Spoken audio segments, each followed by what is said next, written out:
Oh, hi there, and welcome to the grand city of Nimbasa. It hasn't changed too much. If you've played Black and White, it should look generally familiar. There's not too much different here. I'm gonna go to the Pokemon Center first, and I'm actually gonna show you the inside. You're gonna be fighting a few battles here shortly, so I recommend that you heal up your Pokemon if you haven't anytime recently. This guy will give you 10 red shards, and something of interest is there's 4 TMs that are sold here. Thunderwave, Gyro Ball, Light Screen, and Reflect. 10,000 and 30,000 apiece. Light Screen and Reflect boost your special defense and physical defense, and this applies to everyone on your team for 5 turns. Now, Thunderwave is probably one of the best status effects that you can use when it comes to fighting wild Pokemon that you want to catch, or for that matter, legendary Pokemon. Because for one, paralysis doesn't wear off, and for two, there's no chance of accidentally killing the enemy Pokemon that you're fighting. So Thunderwave's really good for catching legendaries. It's just worth noting that these TMs are here and purchasable, although expensive because you can use them an unlimited number of times. That takes care of the Poké Center. Normally I don't go into Poké Centers, but there was some stuff worth showing. If you come over here to the gear station, your, I guess you could say, gender-bent version of you is here. Not really a rival, because you haven't really talked to them throughout the game. But it'll be Rosa or I think Nate if you're playing as a female. I'm trying to remember, but I'm going entirely off of memory and what I've read because I've never played as a female. So you're going to engage in a double battle here with Ingo and Emmett. Subway boss people things. Follow the rules and drive safely. Yay! Now, Ingo and Emmett are subway bosses. They're people that are kind of important if you do the battle subway. They're fighting a lower end battle here with you with this double battle. Now, your partner in this fight is going to use a level 25 starter that is weak against your starter. So in my case, I started with Oshawott, so I'm with a Pignite. They're going to use Girder and Boldor, fighting in Rock type respectively, level 26 apiece. Now, this fight doesn't have too much significance other than just to introduce you to the subway bosses. Now, I'm going to explain the subway because I'm not really going to do it. I'm not really going to cover it in too much detail. The battle subway is basically like the battle frontier of past Pokemon games. You fight a series of battles, and if you win that series, you'll earn battle points, which could be spent on prizes, TMs, hold items, stat improvements. It's definitely an interesting place to check out, but it's just battling, so I can't really show you much of it. Now, if you win enough series in a row, you'll eventually get to fight one of the subway bosses. Now, they do have set Pokemon. If you're into the battle frontier and stuff, it's definitely something to check out. And it's good practice for battling if you want to. I'm not going to go into too much detail with it, but it has its uses. To me, Pokemon Emerald's Battle Frontier is the true and ultimate battle frontier.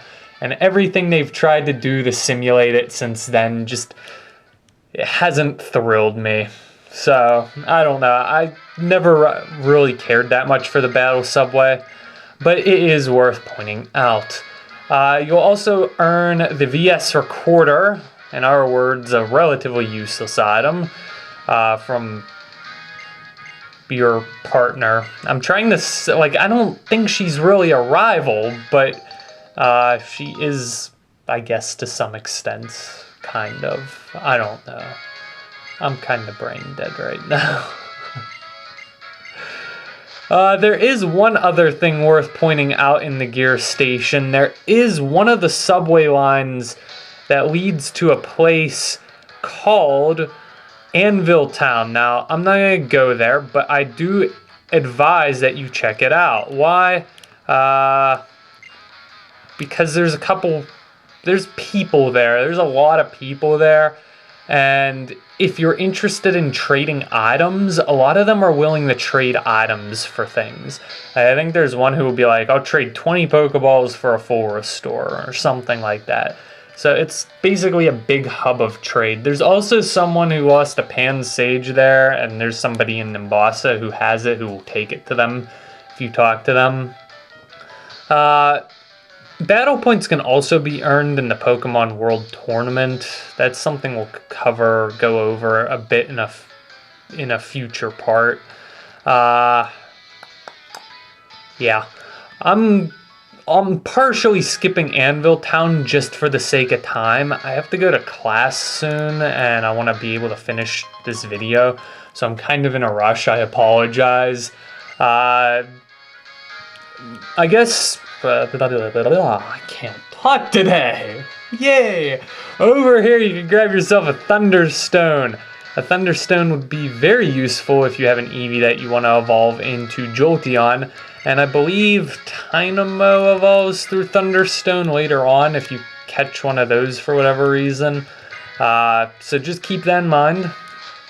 If you head up the steps, I think there's something you can get up here. I think this guy gives you a Sunstone, which is actually useful for me. I'm not going to evolve Cottony right this instant. I will be evolving Cottony soon. It can also be used to evolve Patilla if you're playing White 2, or Sunkern if you're really using that Pokemon. I don't foresee too many people using it, but if you have one, you can use it to evolve Sunkern, which you probably want to do right away. I don't know how, I don't remember the moves of Sunkern, so I don't remember when it's best to evolve it, but Sunkern is so weak. So weak. If you come in this house, there's only one thing that's really of interest. This lady up here will give you a Soothe Bell if one of your Pokemon at least is relatively liking of you. If your Pokemon that's in, I think it's the Pokemon in front, it has to actually like you to some extent. And then a Soothe Bell is an item that boosts the rate at which you gain friendship with them. So if you have a Pokemon that you need to evolve through friendship, give it the Soothe Bell and it'll evolve faster. Leaving there, if you head up this way, there is two areas that are stadiums. So one's called a stadium, one's called a court.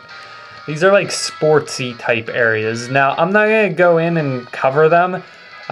There's trainers in them. Every day, they change from day to day, and you can fight them and get experience. It's a good place to train, but it's different every day, and for the sake of time, I'm not really going to go over in too much detail.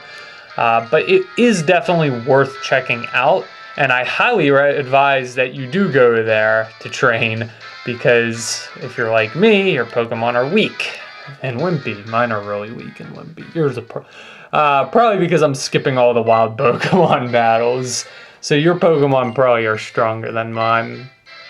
But it is definitely a decent place to check out. The last area of interest is the musical hall, and this area is really not that different than it was in Black and White. If you're the kind of person who likes this musical stuff, by all means, have a good time. Check it out. I'm not really going to go into detail with it. This is something that I don't view as important in the slightest to gameplay, and it's not my cup of tea, but I definitely would advise, if you do like this stuff, by all means, check it out. You have to dress up a Pokemon. Yes, my finger is fascinating to look at. He'll kind of give you like a basic tutorial on what you need to do here. And then feel free to check this place out. The main reason that I came here is because I do want to show you the TM49, which is up here. It's Echo Voice. It's actually not that great of a move. It does more damage if you use it repeatedly, so like Fury Cutter, but it's not that strong of a move. I wouldn't advise it. But yeah, aside from that, you'll get the prop case. You can do dress-ups and musicals if that's what floats your boat. Otherwise, I'm going to move on. Again, for time's sake, I'm sorry, I'm kind of in a rush. Anyways, the last area worth checking out is down here. This is the old amusement park, and there's some new things here as well as the old things that you might recognize. If you come here, you can grab a dropped item, which turns out to be an old X transceiver. Yeah, I'm the owner of that transceiver. I'm using an old one. This is kind of weird, but okay. How did he know that you picked up his transceiver? Like, how? You just picked it up, and this person instantly knew to call you. I don't get it. It blows my mind. Sometimes the logic in this game. Anyways, the roller coaster is still here, the old gym, aka. You have to actually go there to make your way to the next gym. You can grab Revive in that trash can. I actually haven't had my dowsing machine on. I don't think I missed anything though. You can grab vending machine stuff there if you so choose. If you come over here, in this corner you can grab yourself a Paralyze Hill. Very useful for the next gym. Talk, talk, laugh, laugh. Ha, ha, ha. And then this is the new gym, but Clyde's going to be blocking your way in. So you can't actually do the new gym, you have to go to the old gym first. And the last thing of interest in the amusement park, there will be someone here in front of the amusement park and they're going to be like, battle! Now, our eyes met.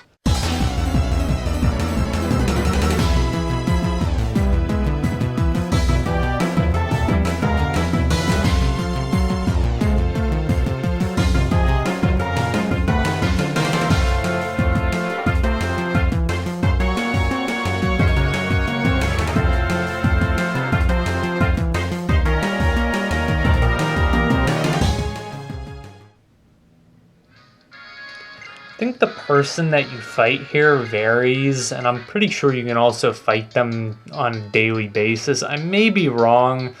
Trying to go off memory here. Anyways, you'll ride the Ferris wheel. You have to fight this battle in order to ride it. It's not that exciting. I guess it's an interesting view. This isn't safe. My cousin and I used to go to this amusement park, and he's 2 years older than me, and he used to be deathly scared of roller coasters. Oh, I used to be deathly scared of them. Then I decided to ride the biggest roller coaster at this park one year, and then I convinced him to go on it later, and ever since then, we've always laughed and made fun of the chain lift because it's the worst part of the ride. It's a really long chain lift, and halfway up the chain lift, they slow the chains down for whatever reason. That can't be good on the engine. I don't know why they do that. But they slow the chains down, and it makes it feel like the ride's gonna break down. And we've seen this ride broken down a few times before, so... and it's always somewhere about halfway up the chain lift when they slow the chains down. So every time we ride it, we're like, the chains. The chains. Anyways, I'm going to end the video here. Next time, we will cover Nimbasa Gym. Thank you, and good night.